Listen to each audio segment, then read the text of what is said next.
Hello Internet, I'm the Disney Brain and welcome to the Andi Mack review. Last time, we got caught up in a major Amber Alert as well as getting a surprise introduction from Andi's father. This time around, both of those main plot points get pretty much all the focus here. So, without any further ado, let's jump right in and discuss Episode 7, Dad Influence. We start things off with the family still reeling from Bowie's shocking return.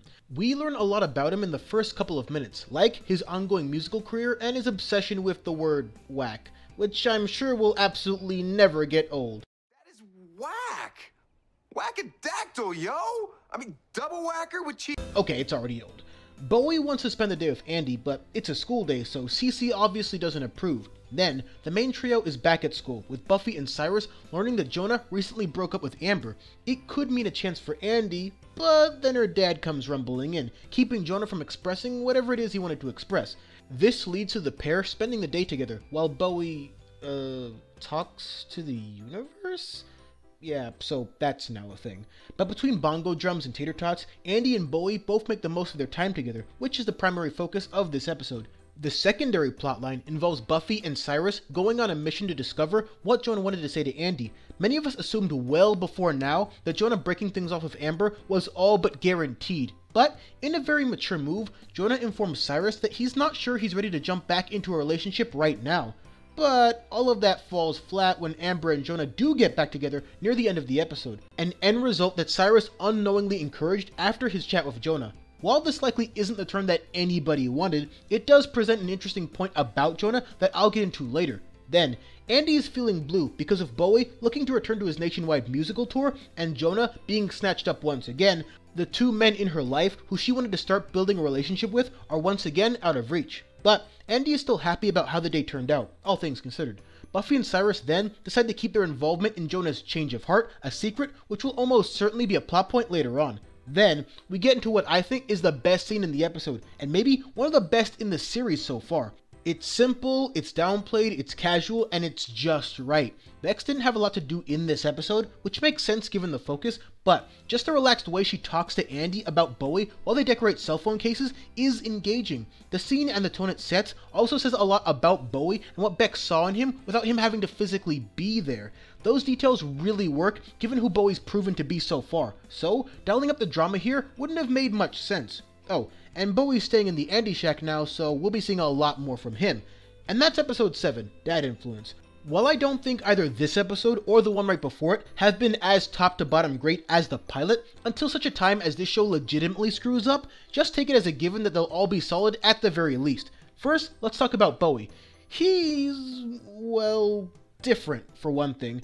Definitely one of the most unique fathers on the network already. He is a little scattershot and says things that just hurt to listen to at times, but that's not always a bad thing, because remember, there was once another Disney character that was the definition of aloof and scatterbrained early on. But his development and the character arc that comes from it stands as one of the best aspects of Boy Meets World. In fact, both characters even have to deal with a kid coming into their lives unexpectedly, except twice in Eric's case. Bowie's story may play out differently, however, and it'll be interesting to see, especially given the preview for the next episode, if Bowie becomes a version of Eric Matthews that actually feels ready to take that next step into real fatherhood. Jonah, on the other hand, has become the poster child for destiny neurosis, which is related to the more familiar term repetition compulsion, otherwise known as the psychological term for repeating a traumatic event over again. Amber hurt him, Jonah dumped her, Jonah gets back with her because it makes him feel comfortable, and in all likelihood, Jonah will dump her again later. In his mind, he thinks he can fix whatever went wrong the first time, which is why he was making all those excuses for Amber even before they broke up.